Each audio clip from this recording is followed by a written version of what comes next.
अगर आप कहीं घूमने जा रहे हैं और आपने 2 सीटें रिजर्व कराई हैं ट्रेन में और आपकी सीट पर कुछ 5-6 लोग जबरदस्ती बैठ गए हैं, तो थोड़ी परेशानी तो आएगी।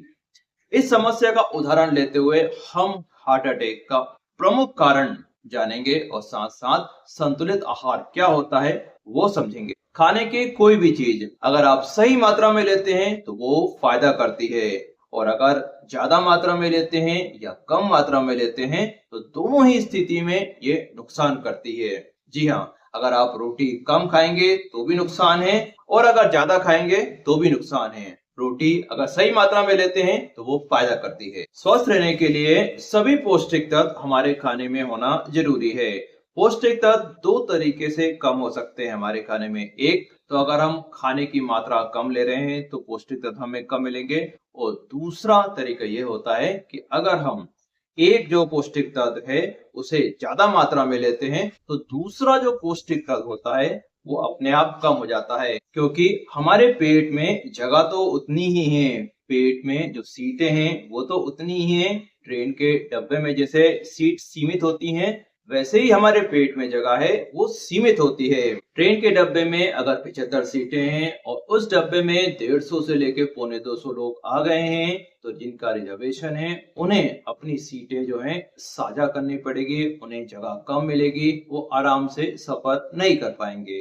वैसे ही अगर हमारे खाने में कुछ पौष्टिक तत्व बहुत ज्यादा मात्रा में हो जाते हैं तो दूसरे पौष्टिक तत्व जो होते हैं उनको दिक्कत आती है हमारे शरीर में एब्जॉर्प्शन के लिए और डाइजेशन के लिए। हमारे खाने में बहुत सारे पौष्टिक तत्व होते हैं, सभी के नाम जानने की जरूरत नहीं है, सभी की मात्रा जानने की जरूरत नहीं है। अगर आप सामान्य खाना खाते हैं तो बस 3 चीजों का नाम याद रखिए: प्रोटीन, फैट और कार्बोहाइड्रेट। ये जो तीनों पौष्टिक तत्व होते हैं ये हमें ज्यादा मात्रा में चाहिए होते हैं दूसरे पौष्टिक तत्व की तुलना में, और ये तीनों चीजें जो होती हैं हमें कैलोरी देती हैं और इन तीनों चीजों का ही संतुलन बनाना हमें आना चाहिए। प्रोटीन से भी हमें कैलोरी मिलती है, फैट से भी हमें कैलोरी मिलती है और कार्बोहाइड्रेट से भी हमें कैलोरी मिलती है। कैलोरी का ज्यादा होना नुकसानदायक नहीं करता है, लेकिन जितने प्रतिशत प्रोटीन को चाहिए, जितना फैट को चाहिए, जितना कार्बोहाइड्रेट को चाहिए, उसका संतुलन अगर बिगड़ जाता है तो ही नुकसान होता है। ज्यादा या कम कैलोरी से ज्यादा फर्क नहीं पड़ता। शाकाहारी खाने में कार्बोहाइड्रेट से हमें 60 से 70% कैलोरी चाहिए होती है, फैट से 20 से 25% कैलोरी चाहिए होती है और प्रोटीन से 10 से 15% कैलोरी चाहिए होती है। यहाँ हमें ध्यान देना है, प्रोटीन से जो कैलोरी का प्रतिशत है वो हर तरह की डाइट में 10 से 15% होना चाहिए, इससे कम नहीं होना चाहिए। कार्बोहाइड्रेट और फैट की मात्रा में थोड़ा बहुत 5-6% का अंतर आए तो उससे ज्यादा फर्क नहीं पड़ता है, लेकिन प्रोटीन से कैलोरी का प्रतिशत 10 से 15% से कम नहीं होना चाहिए। अगर आपको एक दिन में 6 रोटी की आवश्यकता है और आप एक दिन में 10 रोटी ले रहे हैं तो आपको प्रोटीन से कैलोरी का प्रतिशत कम मिलेगा। यानी अगर एक रोटी में 3 ग्राम प्रोटीन है तो 6 रोटी से आपको एक दिन में 18 ग्राम प्रोटीन मिलेगा, लेकिन अगर आप एक दिन में 10 रोटी खाते हैं तो आपको उससे 30 ग्राम प्रोटीन नहीं मिलेगा, उससे 12 से या 18 ग्राम प्रोटीन आपको मिलेगा। और आपको एक दिन में 6 रोटी की आवश्यकता है और आप 4 रोटी ले रहे हैं तो इसका कोई एक्स्ट्रा फायदा नहीं होगा, इसका भी नुकसान होगा, क्योंकि प्रोटीन की मात्रा यहाँ कम हो रही है। कुछ लोगों का ऐसा सोचना होता है कि कार्बोहाइड्रेट और रोटी जो है वो नुकसान करती है, लेकिन ऐसा कुछ भी नहीं है। अगर आप सही मात्रा में रोटी लेते हैं तो वो बहुत फायदा करती है, नुकसान नहीं करती। अगर आपकी रोटियों में घी है और सब्जी में तेल है और आपने दाल में 1 चम्मच घी डाल लिया है, शुद्ध घी डाल लिया है, तो यहाँ पर भी आपका प्रोटीन से जो कैलोरी का प्रतिशत है वो 4 से 5% पहुंच जाएगा। ध्यान रखिए, घी और तेल की मात्रा अगर जरूरत से ज्यादा होती है तो प्रोटीन से कैलोरी का प्रतिशत कम हो जाता है। आपके खाने में अगर प्रोटीन से कैलोरी का प्रतिशत 5 से 7%, 7 से 8 साल से है तो ये diabetes, high blood pressure, high cholesterol, heart attack के लिए जिम्मेदार होता है और साथ ही साथ लगातार जो वजन बढ़ रहा है उसका भी ये एक प्रमुख कारण होता है। कुछ लोगों को ऐसा लगता है कि बढ़ते हुए हार्ट अटैक का एक ही प्रमुख कारण है जो कि 2020 के बाद से शुरू हुआ है, लेकिन ऐसा कुछ नहीं है। हार्ट अटैक जो भारत में है 2012 के बाद से ही बढ़ने शुरू हो चुके थे और डॉक्टर की टीम ने सरकार को बता दिया था, लेकिन सरकार ने कोई खास ध्यान इस पर नहीं दिया है। हार्ट अटैक के कई कारण होते हैं, हमें मुख्य कारणों के बारे में पता होना चाहिए। Diabetes, high blood pressure, high cholesterol और बढ़ता हुआ वजन, ये प्रमुख कारणों में आते हैं। और ये चारों प्रमुख कारण है। इनका जो प्रमुख कारण है वो है खाने में प्रोटीन से कैलोरी के प्रतिशत की कमी।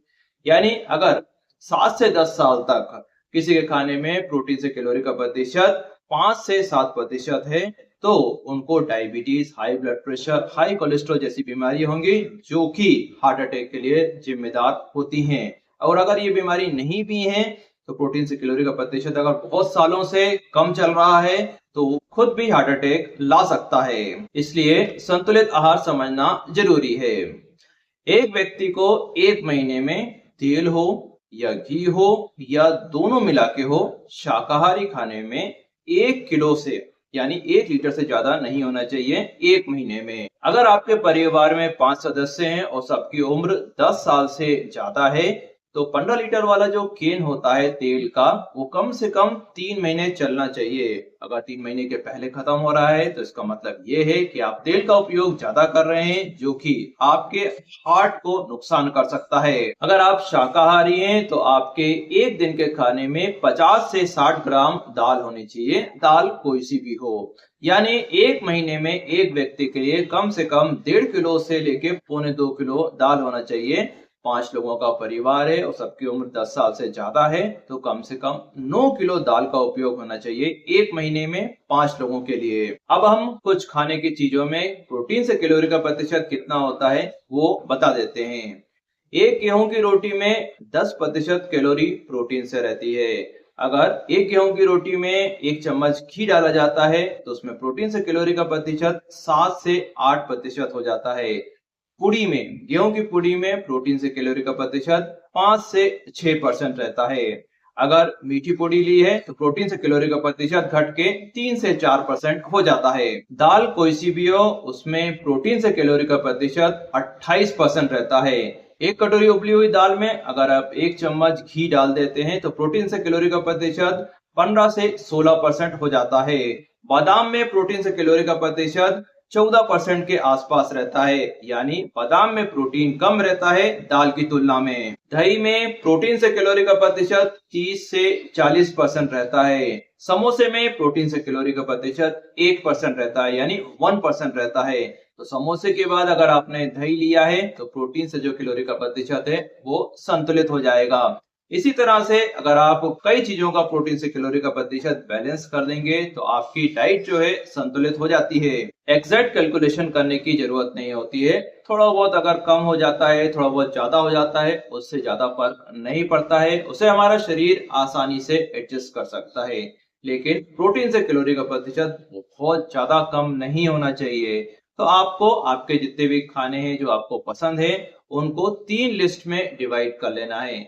जिन खानों में प्रोटीन से कैलोरी का प्रतिशत 10% से कम है और दूसरी कैटेगरी बनानी चाहिए जिसमें प्रोटीन से जो कैलोरी का प्रतिशत है 10 से 16% है, और तीसरी कैटेगरी ऐसी बनानी चाहिए जिसमें प्रोटीन से जो कैलोरी का प्रतिशत है 16 से ज्यादा है। तो अगर आपको हार्ट अटैक से बचना है तो आपको बस इतना ध्यान रखना है, जब आपने प्रोटीन से कैलोरी का प्रतिशत कम लिया है किसी खाने में तो आपका अगला खाना इस तरह का होना चाहिए जिसमें प्रोटीन से कैलोरी का प्रतिशत ज्यादा हो। इस तरह से चीजें संतुलित हो जाती हैं और इस तरह से आप अपने मनपसंद खाने खा भी सकते हैं और संतुलित कर सकते हैं और स्वस्थ भी रह सकते हैं। Thank you very much.